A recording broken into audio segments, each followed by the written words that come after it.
La chaise vide. La fille d'un homme avait demandé au pasteur de son église de venir prier pour son père.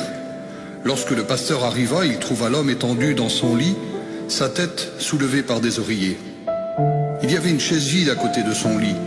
Le pasteur, qui pensait que le vieil homme était au courant de sa visite, lui dit « J'imagine que vous m'attendiez ». « Mais non », lui répondit le vieillard.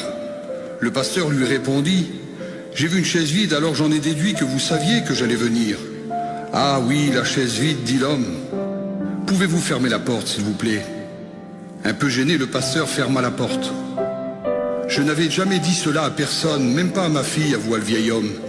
Mais durant toute ma vie, je n'ai jamais su comment prier. À l'église, j'avais l'habitude d'écouter le pasteur parler de la prière, mais cela me passait au-dessus de la tête. Et j'ai abandonné toute tentative de prière. Jusqu'au jour où mon ami m'a dit, il y a 4 ans, « Jean, la prière, c'est simple. C'est une question d'avoir une conversation avec le Seigneur.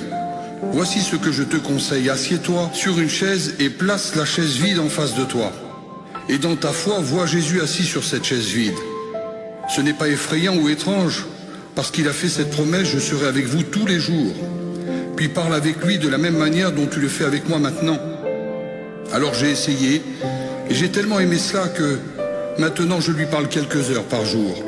Je fais très attention, car ma fille, si elle me voyait parler à une chaise vide, elle m'enverrait à la maison des fous.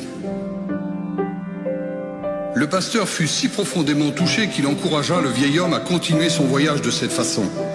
Alors le pasteur pria avec lui fit l'onction d'huile et le quitta pour aller à l'église.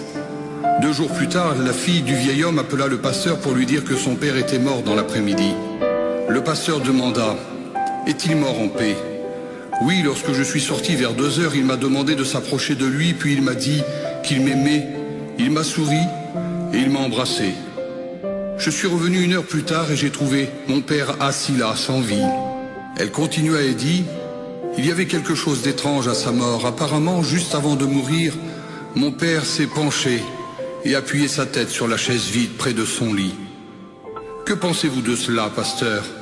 Le pasteur lui répondit en essuyant les larmes de ses yeux « J'aimerais tellement qu'on puisse tous partir de cette manière. »